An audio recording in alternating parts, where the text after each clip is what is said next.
Estamos gozosos de volver de nuevo a reunirnos en el nombre de nuestro Señor Jesucristo para adorar su persona aquí presente en medio de nosotros, honrarle no solamente con nuestra presencia, pero en reverencia a su palabra, estudiarla, siempre con una mente y un corazón dispuesto a aprender y aplicar lo que el Señor nos va enseñando.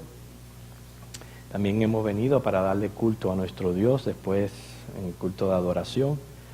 Por eso vamos, antes de dar comienzo, a pedirle al Señor que Él sea quien nos ayude, sobre todo cuando tratamos asuntos que pertenecen a sus misterios. Necesitamos de su iluminación. Oremos. Señor, nos humillamos delante de tu poderosa mano, porque reconocemos que somos hombres finitos. Reconocemos, Señor, no solamente nuestra finitud, sino el daño que ha causado el pecado en nuestras vidas, de manera tal que ha trastornado nuestra mente, el corazón, la voluntad. Y es por eso que sentimos la gran necesidad, Señor, de venir y como el siervo clama por las corrientes de las aguas, así nuestras almas claman por ti, por tu bendición, por la iluminación de tu palabra, para que siga, Señor, fortaleciendo nuestra fe y nuestro carácter cristiano. Queremos pedirte, Señor, que bendigas cada clase que en este momento se está teniendo. Imploramos tu ayuda en el nombre de Jesús. Amén. Vamos a todos a buscar un versículo bíblico que se encuentra en Segunda de Tesalonicenses, el capítulo 2.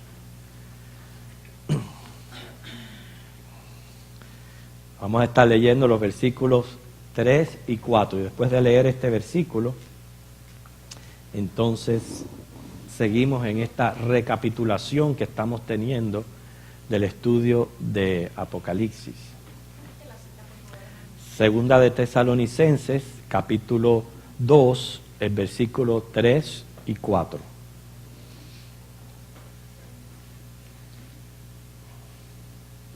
Okay.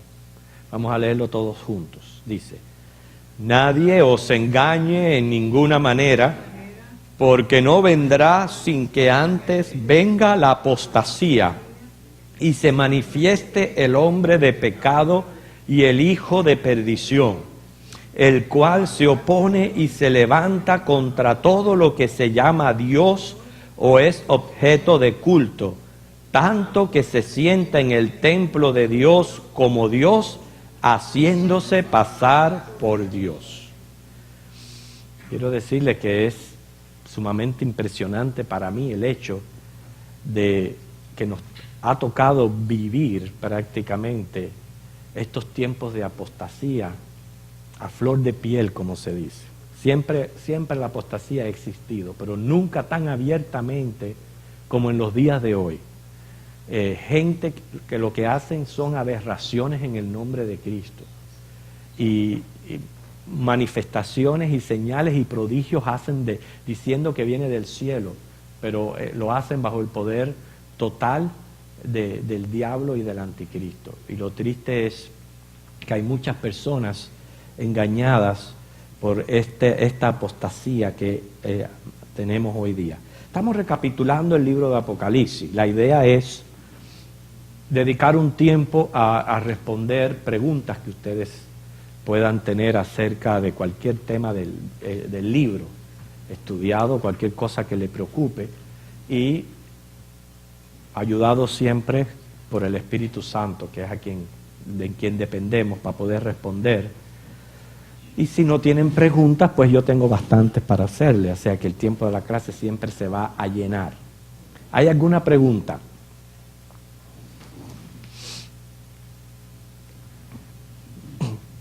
Hermana Caridad.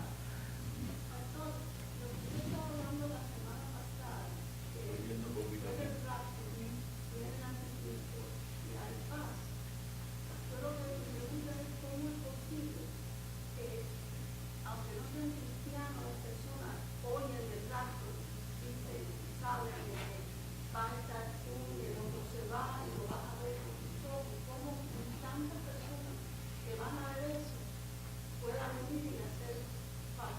Ok.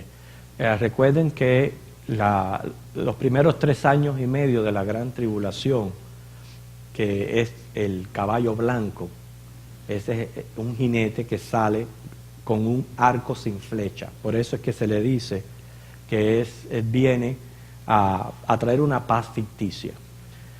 Pero ahí es donde está la paz ficticia.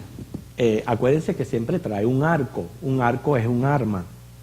Lo único que al no tener flecha implica que no va a acudir a la violencia, sino va a ser a través de sus tácticas que él va a traer este tiempo de paz. Él viene como una persona que quiere imitar a Cristo. Ese es el primer concepto de anticristo, alguien que quiere ser semejante a Cristo. Y es por eso que él viene ofreciéndose como Mesías. Definitivamente, el rapto va a producir un caos mundial. Si lo vemos literalmente, lo que va a suceder a través del mundo, mientras que para nosotros va a ser glorioso, para el mundo va a ser caótico. Caótico porque todos los cristianos van a tener seres queridos, que Dios no lo quiera, que se queden acá y van a sufrir la pérdida de estas personas. Una de las cosas, las primeras cosas que tiene que lidiar el anticristo, o no solamente el anticristo, también los gobiernos, es cómo van a justificar esta gran pérdida humana, esta desaparición. Es muy difícil responder esa pregunta porque solamente yo pienso que los que pasan por aquel tiempo son los que van a poder experimentar todo esto. Hay especulaciones de que, por eso que hay rumores de extraterrestres y de presencia de estos seres de otros planetas, lo cual nos llevaría a un estudio de eso, pero en breves palabras, si la gente dice, ¿usted cree en extraterrestres? Yo no creo que Dios haya creado seres en otros planetas. Yo creo en ángeles y en seres humanos. Por lo menos eso es lo que la Biblia revela de Dios. Ángeles y seres humanos. Cualquier manifestación extraordinaria que puedan tener las personas, en mi opinión, tiene que tener una fuente diabólica. O sea, tiene que tener algo del diablo para engañar y para... Acuérdense que él tiene poder de transfiguración, se viste como ángel de luz. Y no es solamente mi opinión, sino la de muchas personas que piensan que esta idea de los extraterrestres es lo que va a justificar la pérdida de tantos millones de personas del planeta, porque estamos hablando no de un solo lugar, del planeta entero. Esa es una especulación. La pregunta es muy difícil. La paz que trae el anticristo, recuérdense, es al pueblo de Israel, más que todo. Ellos durante ese tiempo van a poder vivir en paz, porque el enemigo viene a reconciliarlo con sus enemigos, a reiniciar lo que es su sistema sacerdotal, en fin, viene como su Mesías, y por eso es que se identifica como un tiempo de paz, especialmente para Israel. Recuérdense, cada vez que se va a la iglesia y comienza la gran tribulación, Dios comienza a lidiar con su pueblo escogido, su pueblo de Israel. Que muchas de las profecías que tenemos en el Apocalipsis, en lo que es la gran tribulación, es más bien en relación al pueblo de Israel. No sé si respondo la pregunta. Okay. ¿Alguna otra pregunta?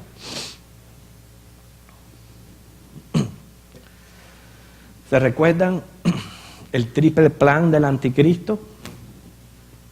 Un gobierno, una economía, una religión. ¿Okay? Ahora, yo les tengo una pregunta a ustedes.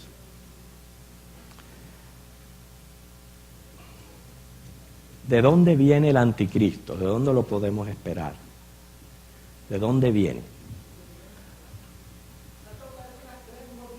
Un gobierno, una economía, una religión.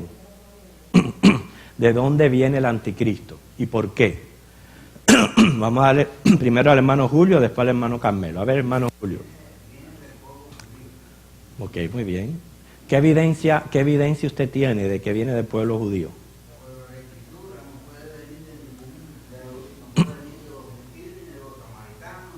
Okay. ¿Me puede mencionar la escritura? Entonces, hoy la vamos a aprender. Ok, hermano Julio. De Babilonia. ¿Babilonia cuál es? Irak. Ok, hermano. ¿Cómo es? Daniel 9:26. Vamos a ver ese versículo. Daniel 9:26.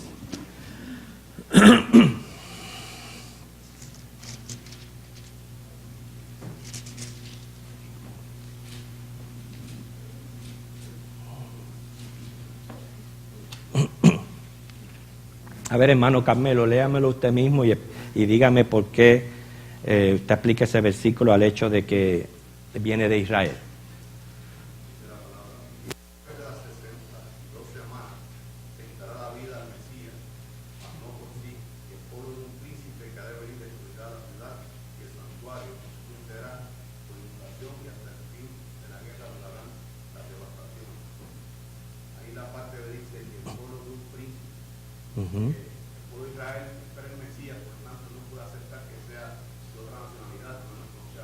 Muy bien. Es obvio, ¿no? Es obvio que si ellos esperan un Mesías, el Mesías tiene que ser judío. Por ejemplo, el hermano estuvo correcto, el hermano Julio también está correcto, dependiendo de cómo se entienda de dónde viene el Mesías. Estamos hablando de nacionalidad y a la vez de dónde se va a levantar. De nacionalidad es judío, de donde se va a levantar es de Babilonia, es de Irak. ¿Entienden la diferencia? Él es de origen nacional judío, pero se va a levantar, cuando él se levante a dirigir esas 10 naciones, va a ser en Irak. Y por eso es, y ahora después vamos a ver las citas bíblicas. Sí, hermano Julio, diga.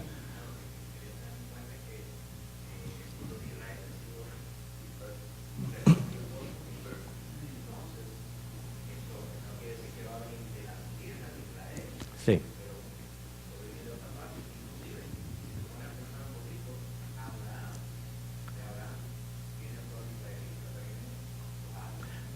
Abraham vino de Irak, salió de Irak.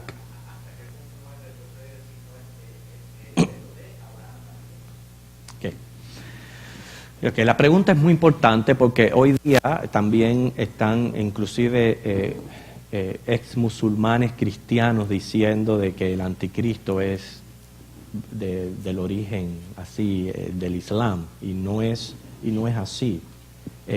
Vamos a ver los pasajes bíblicos que corroboran que él es un judío, pero que surge en poder en Irak.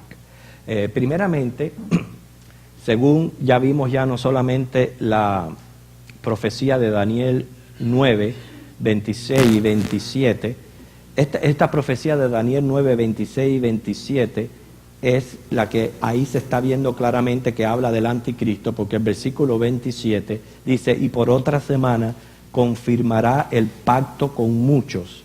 Ese es el pacto inicial que hace el anticristo con el pueblo de Israel, ofreciéndoles paz y ofreciéndoles también la restauración de su sistema sacerdotal, lo que conlleva la reconstrucción del templo, que hoy día está en ruinas. Por eso dice, a la mitad de la semana hará cesar el sacrificio y la ofrenda.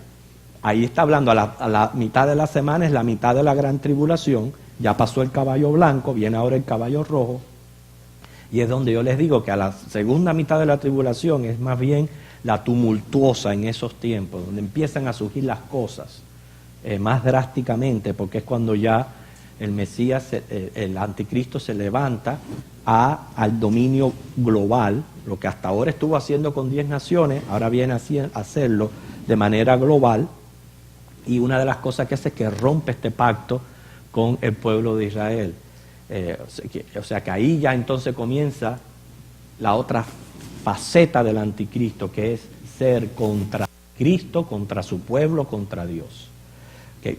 Sin embargo, Hay otro versículo que definitivamente está un poquito, nos da una idea más clara de que el anticristo es judío. Okay. Yo no le voy a decir la evidencia, la vamos a leer y yo quiero que ustedes la descubran. ¿Okay? Este capítulo de Daniel, acuérdense que hay muchos prototipos de anticristo, y Antíoco Epifanes es un tipo anticristo. Lo que se está refiriendo ahí, que lo que ocurrió en su época es más bien el patrón que va a repetir el anticristo cuando él se manifieste. Por eso que lo encontramos aquí ubicado en estos capítulos de Daniel, pero definitivamente se refiere al anticristo. Yo le voy a leer y ustedes van a estar atentos a ver qué detalle hay ahí que dice, que afirma que el anticristo va a ser judío.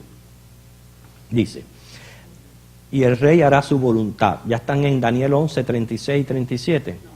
Que busquen por favor ese, porque si no lo encuentran, pues no.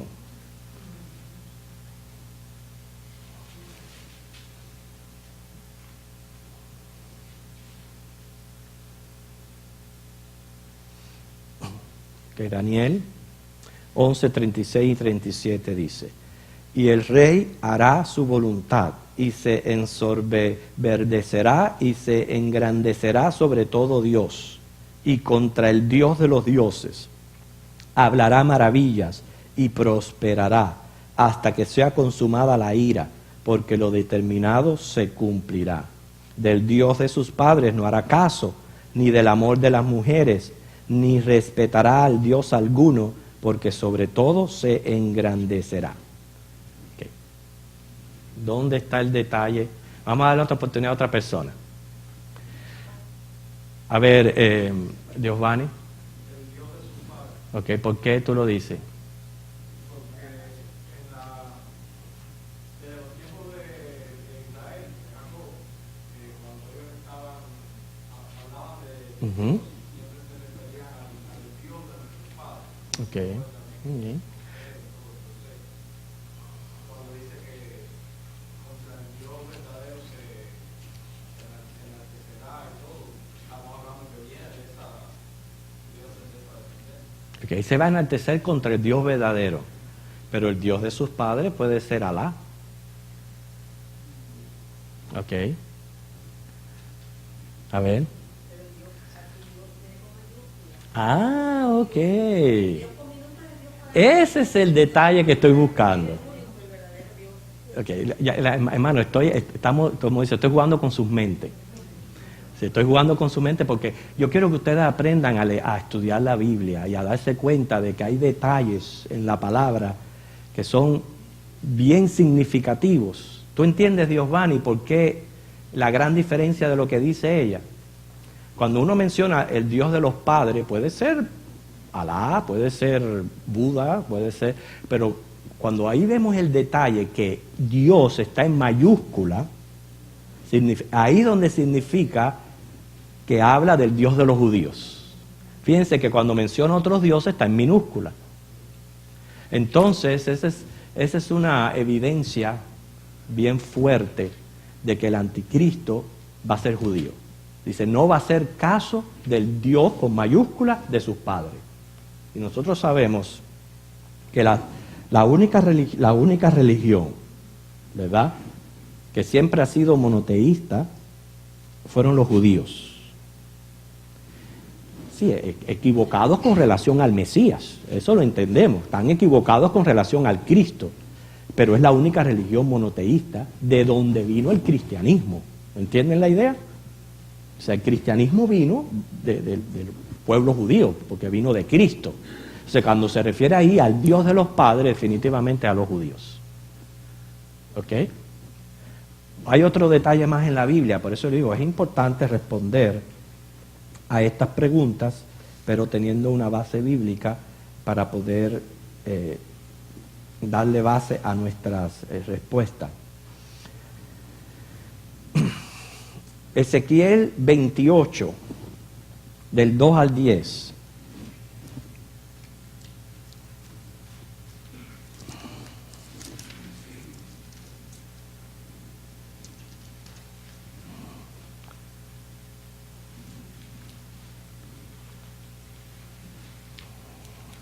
Acuérdense que todos estos son prototipos de lo que es el anticristo. Ya vimos que en Daniel 9:26 Israel va a tener un príncipe, ese príncipe va a ser coronado. Ahí está implicado el hecho que el pueblo de Israel no va a reconocer un príncipe que no sea judío. Porque recuerden que inclusive ellos le tienen aberración a los gentiles. Parte del sufrimiento de toda la vida de ellos ha sido sufrir bajo regímenes de gentiles.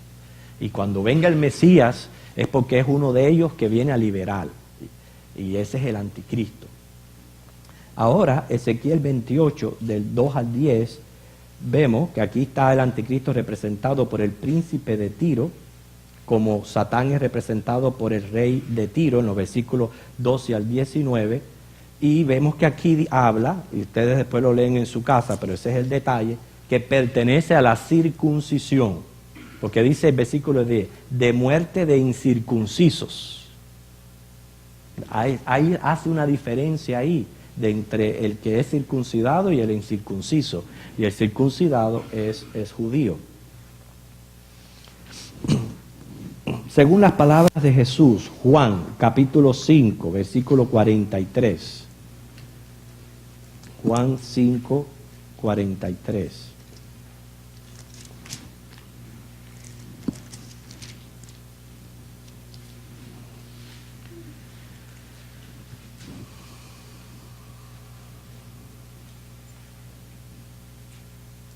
De nuevo, vamos a jugar con sus mentes para que ustedes me digan en ese versículo por qué el anticristo es judío.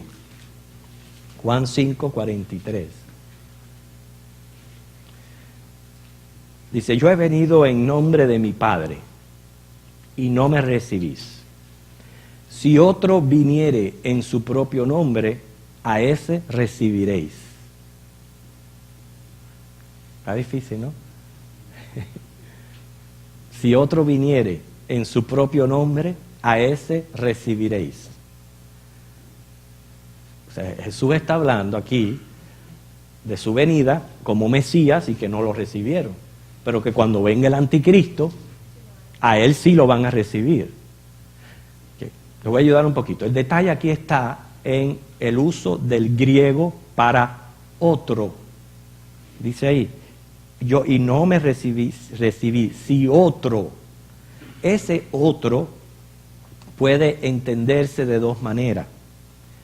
Hay una palabra en griego que es héteros, que habla de una clase distinta. Por ejemplo, aparece en Lucas 14:31, cuando dice otro rey, ahí aparece héteros, es una clase distinta. Pero hay otra palabra que es aios, que cuando se usa viene a ser de la misma clase o género. Si sigue siendo otra persona, pero no distinta, de la misma clase o género. Y entonces en este caso la palabra que se está usando es aios. Es decir, cuando dice Jesús aquí, yo he venido en nombre de mi Padre y no me recibís. Si otro de mi misma clase, de mi mismo género, obviamente se está refiriendo de su raza, de judío, viniere en su propio nombre, a ese recibiréis. Entonces ese es otro detalle bíblico, por lo cual sabemos que el anticristo va a ser judío. Si fuera gentil, entonces habría que colocar héteros, si fuera gentil, pero como es judío, se usa aios. Aparte, el mismo nombre favorece que va a ser de nacionalidad judía por el doble significado, el que se opone a Cristo y el falso Cristo.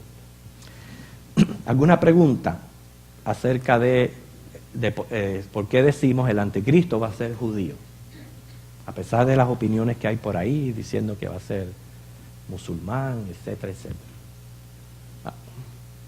Podemos tener claro y podemos ahora ya tener evidencia bíblica que podamos darle base de poder decir por qué decimos así, ¿entienden? Que si no hay otra pregunta, ahora vamos a tratar de responder por qué decimos que viene de Irak, que va a surgir en Irak. Cuando decimos viene de Irak, mire, Es muy difícil, la Biblia no da muchos detalles, ni cuándo van a ser, dónde van a ser. Sí nos da, ya vimos los detalles de su nacionalidad, pero sí habla de que cuando Él se levante, ya como un líder político, una figura política, sí viene de Irak. Eso sí lo dice la Biblia, y esa es la evidencia que estamos procurando acá. Fíjense que el Antiguo Testamento declara que Babilonia, la cual es conocida como la tierra de Sinar, así es conocida Babilonia, de Sinar. Dice el Antiguo Testamento, y eso lo podemos corroborar en Isaías 13, que va a ser el foco de influencias perversas en los últimos tiempos. Irak. Si así lo dice el Antiguo Testamento, entonces el Apocalipsis ni queda en silencio, ni puede presentar otro sitio diferente a lo que el Antiguo Testamento dice, porque una profecía interpreta otra profecía y tienen que ir de la mano.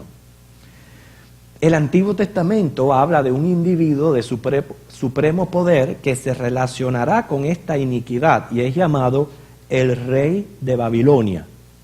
Vamos a comprobarlo. Isaías 14:4. Isaías 14:4.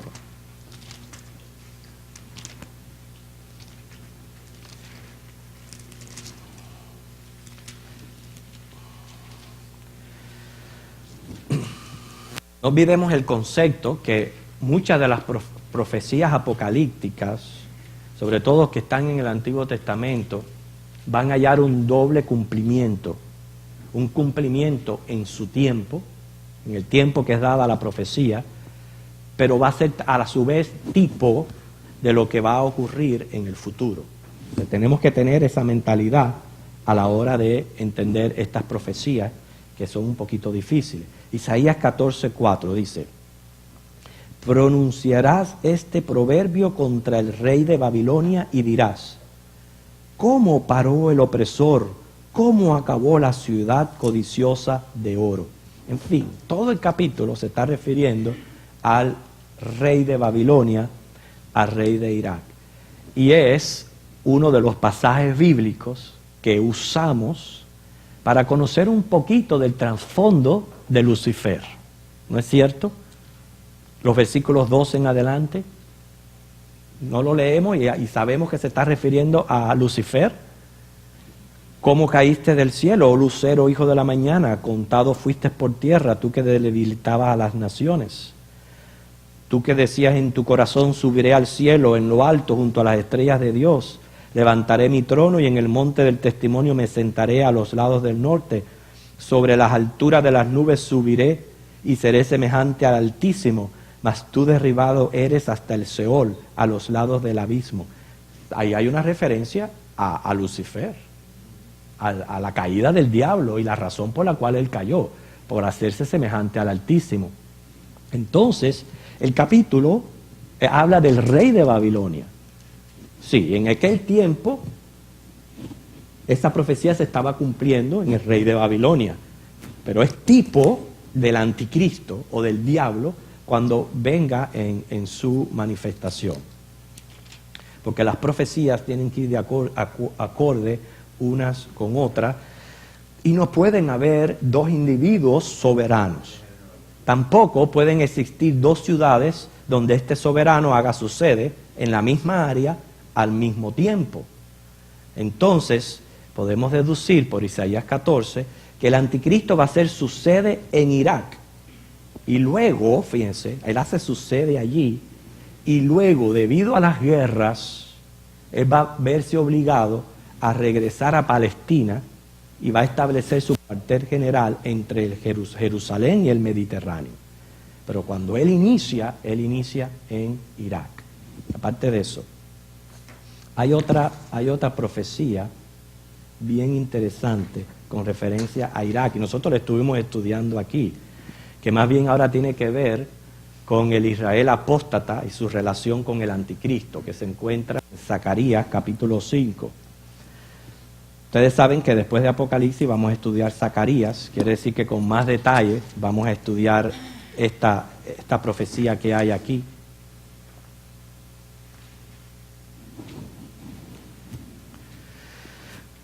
Toda la profecía tiene que ver con el Israel apóstata y sobre todo la gente rica de dinero trasladando su caudal hacia Babilonia, hacia Irak y haciendo su residencia allí. O sea, no solo el anticristo, también los apóstatas israelitas van a hacer este movimiento. Esa es la interpretación de la visión de la mujer en el Efa. Fíjense que dice: y salió aquel ángel que hablaba conmigo y me dijo: alza ahora tus ojos y mira qué es esto que sale. Y dije: ¿qué es? Y él dijo: este es un Efa que sale. Además dijo: esta es la iniquidad de ellos en toda la tierra. El Efa es sinónimo o símbolo de la economía, lo que es el caudal. Dice: y he aquí levantaron la tapa del plomo y una mujer estaba sentada en medio de aquel Efa, y él dijo: esta es la maldad, y la echó dentro del Efa, y echó la masa de plomo en la boca del Efa. Alzó luego mis ojos y miré, y he aquí dos mujeres que salían, y traían viento en sus alas, y tenían alas como de cigüeña. Alzaron el Efa entre la tierra y los cielos. Dije al ángel que hablaba conmigo: ¿a dónde llevan el Efa? Y él me respondió: para que les sea edificada casa en tierra de Sinar, y cuando esté preparada la pondrán sobre su base. Nosotros vamos a estudiar esta visión. No me quiero adelantar porque es parte del estudio de Zacarías. Pero el Efa está representando economía, la economía de los ricos de Israel. Fíjense cómo es sacada del pueblo de Israel y llevada, por eso habla de dos alas y del viento, y llevada hacia la tierra de Sinar, hacia Babilonia, que es ahí donde solamente el anticristo va a comenzar a operar, sino que va a mantener esa relación con el Israel, que nos lleva también a atar, como dice, hilos, porque vemos después a la Israel apóstata sobre la bestia sentada, y esa es la idea. La idea es el Israel apóstata haciendo tratos con el anticristo y apoyada en él. ¿Okay? Bueno, podemos tener dos razones para decir que el anticristo donde surge es de Irak, por la evidencia del Isaías capítulo 14 y también la de Zacarías capítulo 5 con relación a lo que es la economía, etc. Así que cuando él comienza en Irak. Luego, por las guerras, es que se traslada el campamento entre Jerusalén y el Mediterráneo. Cuando él está establecido allí entre Jerusalén y el Mediterráneo, es cuando Dios comienza a enviar las plagas, es cuando es destruido allí en el valle de Armagedón, etc. ¿Alguna pregunta?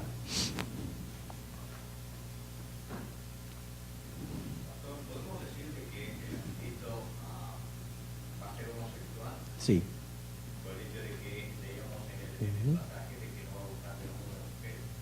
Sí, esa es otra evidencia, ese tiene que ver con su personalidad.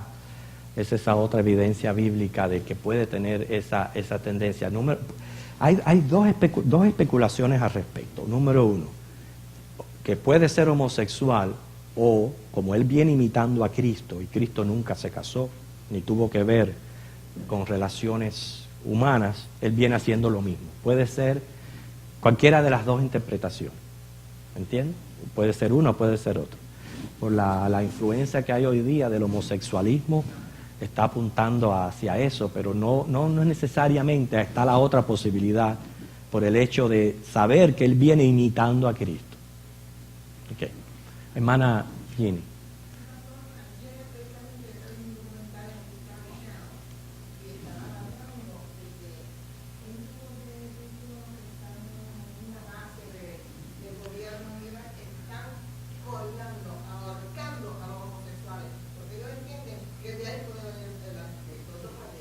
Mira eso.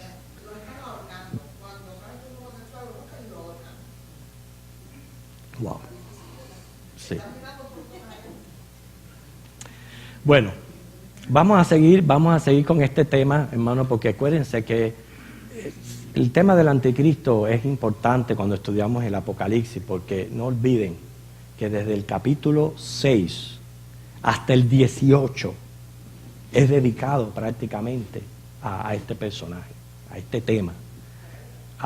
De Apocalipsis. Son bastantes capítulos que hace referencia al anticristo y a su obra, porque él va a ser un instrumento en las manos de Dios para traer juicio a la tierra.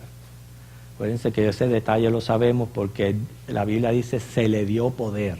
Ese poder no es de él, ese poder es dado por Dios, pero con fines de juicio y de castigo. Que eso me viene a la mente también, una de las cosas que he estado hablando con el hermano Julio. Ustedes pueden ir notando en estos últimos tiempos cómo se nos es cada vez más difícil definir nuestro voto hacia un candidato político.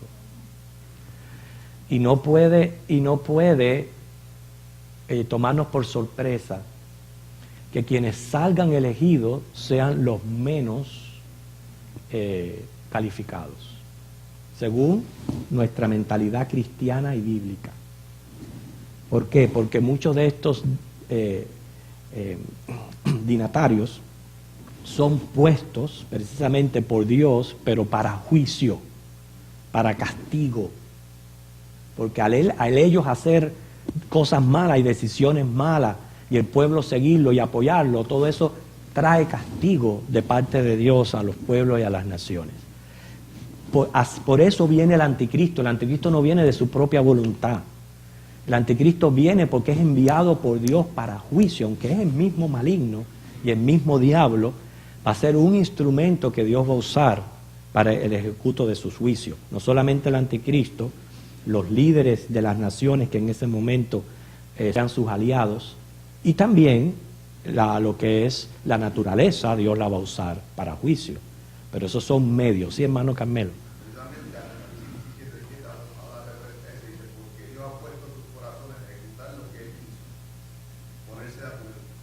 Sí, exactamente. Eso es algo que Dios va a poner, como hizo con el corazón de Faraón cuando lo endureció y lo ablandó, pero va a ser con ese propósito.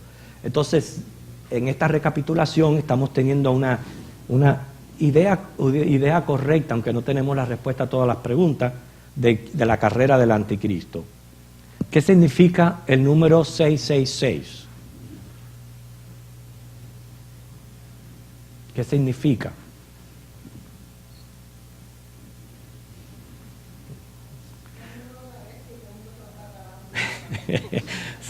Lo sabemos. Ok, el número 666 significa incompleto. Recuérdense que el 7 es completo, es perfecto, pero el 6 es incompleto. ¿Por qué 3 veces? Ahora le vamos a decir. 3 veces porque ustedes estuvimos leyendo como el diablo quiso hacer como el Altísimo. Bueno, él nunca va a poder llegar a ser igual a Dios. Siempre va a estar incompleto, siempre va a estar imperfecto. Y se usan 3 números porque están representando a las 3 personas de la Trinidad diabólica. A Satanás, que no va a poder ser igual a Dios, al anticristo, que no va a poder ser igual a Cristo, y al falso profeta, que no va a poder ser igual al Espíritu Santo. Inclusive, este 666 y la idea de la Trinidad diabólica apoya nuestro concepto de la deidad de Dios. De que estamos hablando de 3 personas, el Padre, el Hijo y el Espíritu Santo. Porque lo mismo viene a hacer el anticristo, él viene a imitar. Cada vez que usted oye de lo que es la bestia, es el Satanás. El dragón, Satanás. La bestia, el anticristo. Y otra bestia es el falso profeta. Y por eso usa 666, porque es el número incompleto y nunca va a poder ser igual a Dios. Ahora, es interesante que por eso que nosotros a medida que van avanzando los años, nuestra mente se va abriendo un poquito más a entender las profecías de Apocalipsis. Porque pudiera decir que antes del año 50, cuando hacían películas así escatológicas, entonces salían las personas todas con el número pintado en la frente, 666, en la frente o aquí en la mano. Pero piense por un momento, ¿qué lógica tiene que eso sea una identificación si todos llevamos la misma marca? Es imposible que si llevamos todos la misma marca podamos identificarnos. Entonces, detrás del número hay un simbolismo. Por eso es que cuando se habla de él en el capítulo 13, se dice que esto es número de hombre. Número de hombre significa número de identificación. Aparentemente son 3 líneas con 6 cifras cada uno.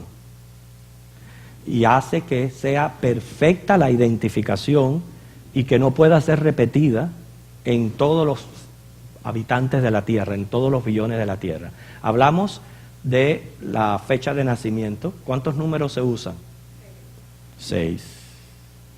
Hablamos de una tarjeta de seguro social o de identidad. ¿Cuántos números se usan? 6.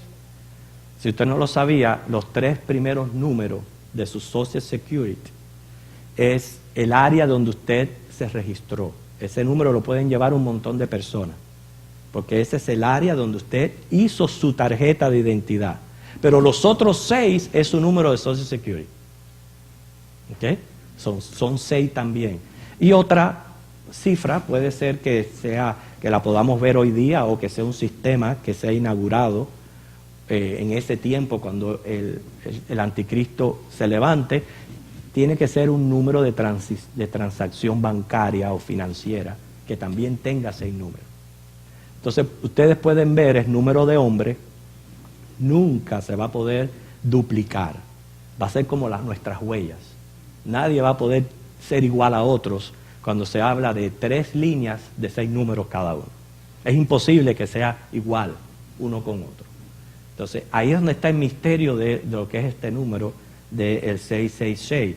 Y ya se nos está adaptando y acostumbrando a este método hasta el momento en que ya sea imprimido en la mano o en la frente, de manera tal que usted no va a necesitar tarjetas de crédito, usted no va a necesitar dinero en efectivo, usted no va a necesitar nada. Va a llegar a la gasolinera, lo único que va a hacer es así, y ya se va a abrir la pompa, usted va a poder echar gasolina, automáticamente ya saben quién es usted y de dónde sacar el dinero y a dónde ponerlo. Como las tarjetas de débito hoy día. Pero imagínense que las tarjetas de débito todavía están propensas a robarse, a perderse. Por eso es que viene la idea de que si usted lo lleva adentro, y acuérdense también otra de las cosas que está sucediendo, toda esta epidemia de tatuajes en el cuerpo, que está como si fuera una epidemia de tatuarse en el cuerpo completo. Cuando vengan el día y le digan, bueno, pues le vamos a poner un microchip en su mano, en su frente, usted lo va a aceptar como no fuera algo normal. Sin embargo, esa es la marca del diablo. Y también la están poniendo como que si se pierde un niño va a ser fácil de buscarlo, porque es chévere. Están ya aplicándolo Sí, de los animales. en los animalitos, en las personas con Alzheimer, ya están. Gente de mucho dinero, Sí, se lo ponen aquí. Por si lo raptan. claro. No olvidemos que ahora usted por esto que está ocurriendo ya, que es una preparación para lo que da de venir, no empieza a decir que ya está en manifestación el anticristo. No. Recuerden que esto es un número específico de su sistema. Él lo va a implantar. Y eso no va a hacer hasta el momento en que él se levante y lo implante. Si ahora a mí me ponen un número aquí, bueno, puede ser un número, no necesariamente es la marca del diablo, pero sí se me está acostumbrando al sistema o al método, al modo. O sea, no podemos decir ahora que ya porque eso estamos en la gran tribulación, porque no puede ser. ¿Sí, hermano Julio?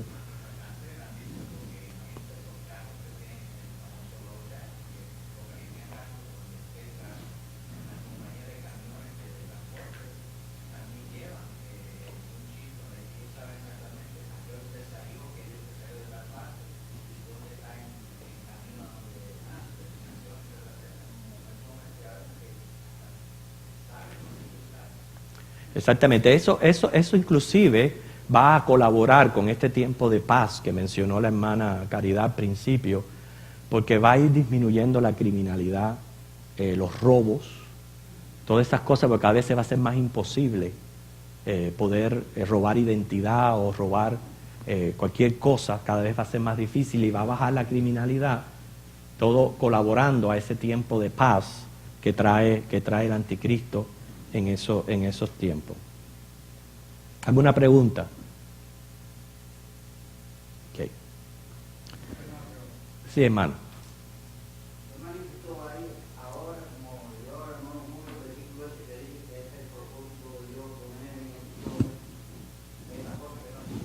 Ujú.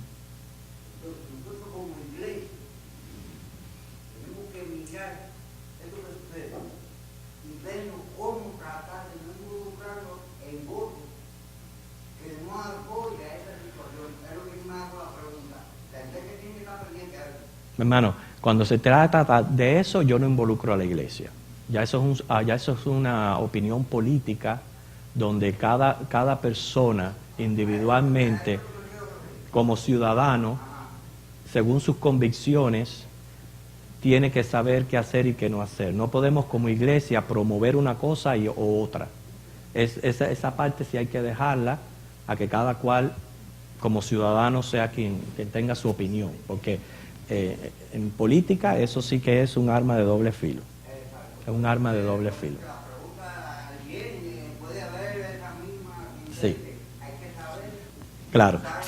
Fíjense como yo les hablé. Yo les hablé, van a venir tiempos donde los candidatos cada vez va a ser más difícil elegir uno, pero yo ni dije voten por uno, ni voten por otro, ni este es mejor que otro, ni esto ni lo otro. No, yo nada más que dije, me dediqué a decir la realidad, que es un hecho que hoy día se nos es más difícil dar nuestro voto a un candidato que tenga que ver con nuestras convicciones cristianas, bien difícil. Pero eso, a la hora de dar el voto, ya cada cual es responsable de hacerlo por sí mismo.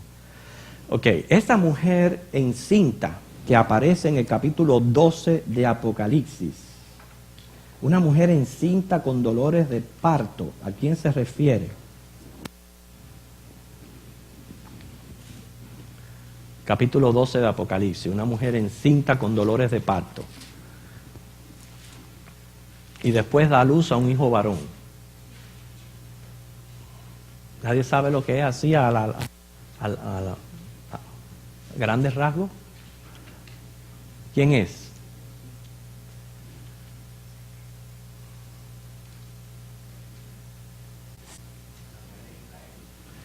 Muy bien, sí, dígalo, hermano, tenga miedo. La mujer es Israel. ¿Pero qué parte de Israel? Uh-huh. El remanente, fíjense. Por eso nosotros tenemos que aprender que Apocalipsis, cuando se va a referir a Israel, lo simboliza con dos mujeres, no una, dos. Esta que aparece en el capítulo 12 es el Israel, el remanente, que es el que es salvo en esos días del anticristo por la misión y la obra de los 144,000 misioneros y el Espíritu Santo que va a estar trabajando en ellos durante ese tiempo. Es la que sale huyendo, la que es perseguida. Muchos de ellos llegan a ser mártires, según el capítulo 14 de Apocalipsis. O sea, ese es el remanente, el Israel escogido, que es salvo durante ese tiempo. Dolores de parto es porque su salvación, a pesar de ser por gracia, ocurre en los tiempos más difíciles que han ocurrido en toda la humanidad, porque ocurren durante la gran tribulación. Ellos tienen que experimentar de primera mano todos esos juicios, y por eso es que su nacimiento, porque cuando dice es el nacimiento del hijo varón, el hijo varón es Cristo, el Mesías, ese nacimiento viene con mucho dolor. Son salvos, pero porque han tenido que pasar por la gran tribulación. Entonces esa es la referencia que hay al remanente de Israel. Esto es importante porque hay muchas personas bien confundidas con todo esto. Hay personas que creen que la iglesia ha sustituido a Israel y no es así. La iglesia no ha sustituido a Israel. Israel sigue siendo el pueblo escogido de Dios. La iglesia es una cosa, aunque esté compuesta de gentiles y judíos, es una cosa, Israel como nación es otra. Y Israel como nación, Dios va a lidiar con ellos durante ese tiempo. Y aunque muchos van a salvarse, no solo a los 144,000, se salva en parte, no toda. No todo Israel va a ser salvo. Porque el otro Israel, que son los considerados apóstatas, para que ustedes no se confundan, es la gran ramera. Mira qué interesante esto, porque siempre se pensaba que la gran ramera era la iglesia católica. Y no es así. La gran ramera es el remanente, la otra parte de Israel apóstata, que está sobre la bestia, y es la que lleva el caudal a Irak, y es la que hace pacto con Irak, y es la que el Señor está llamando a arrepentirse durante ese tiempo, y es la que sufre el juicio final. Ahí en el Armagedón sufre la gran ramera. Y ese es otro misterio, el misterio de Babilonia, que lo estuvimos explicando aquí, pero por lo menos ya sabemos que el Israel está representado por dos mujeres.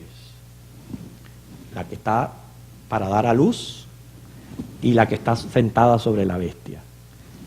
El remanente de Israel que se salva, los judíos apóstatas que sufrirán condenación por ser aliados con el anticristo. Por eso es que cuando usted lee especialmente Apocalipsis 18, ahí ven como la misma bestia que lleva a la mujer arriba se vuelve contra ella.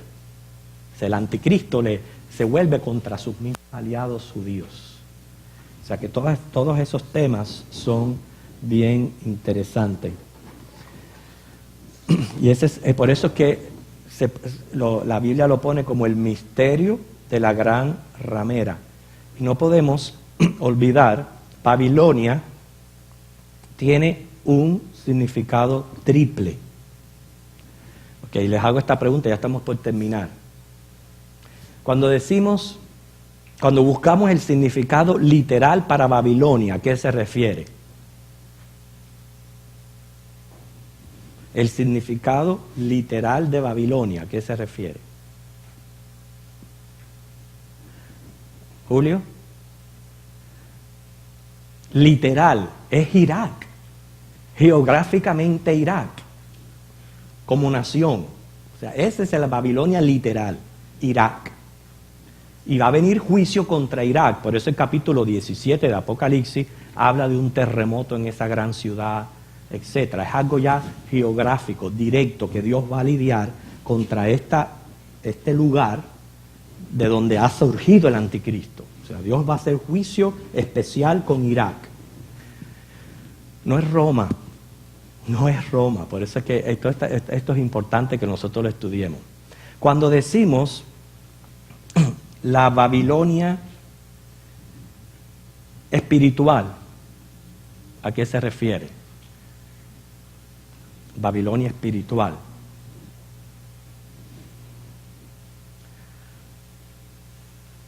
Que se pone como la madre de todas las fornicaciones. A ver, las religiones fuera de Cristo, que nacieron en Babilonia, en la torre de Babel con Nimrod. Nimrod fue el primero en rebelarse contra Dios y tratar de poner su propio sistema, y de ahí de Babilonia nacieron todas las religiones falsas que hay en el mundo. De todas estas religiones falsas, la que más se asemeja a la gran ramera es la Iglesia Católica. Por eso es que se confunde mucho y se le dice que es la gran ramera. No, tiene un gran parecido, porque la gran ramera también es hija porque ahora viene la Babilonia simbólica, que es el Israel apóstata, que al practicar el judaísmo sin Cristo, también es considerada rama de esa Babilonia espiritual, de la cual surgió el budismo, tantas religiones que hay en el mundo surgieron de ahí. Una de ellas fue la Iglesia Católica, por eso tiene tanta semejanza con las religiones antiguas de Babilonia, porque es una de las hijas que más se parece. Pero cuando se habla de esa Babilonia simbólica, que está sobre la bestia es el Israel apóstata. Madre de todas las fornicaciones, porque ¿qué más? Cuando ustedes piensan en fornicación, estamos hablando de infidelidad espiritual. ¿Qué más infidelidad que la nación que conoció a Dios y tuvo su ley y tuvo su palabra, y de ahí nació el Salvador del mundo, y que continúe en infidelidad? Por eso se le dice la madre de la fornicación, porque es la madre de las infidelidades. Entonces todos esos temas estuvimos estudiándolos. Entonces, yo creo que hay alguna otra pregunta, ya terminamos el tiempo de hoy. Bueno, entonces hemos dado fin ya, hermano, al estudio de Apocalipsis. Vamos a la semana que viene ya a comenzar con el libro de Zacarías. Un libro que tiene también sus peculiaridades según los días en que fue dado, pero también es escatológico, y por eso fue que lo uní uno con otro, porque habla mucho, Zacarías habla mucho del milenio y de otras cosas que al repetirse van a quedar un poquito más claras en nuestra mente. Entonces la semana que viene comenzamos con ese estudio. Nos ponemos en pie y nos despedimos.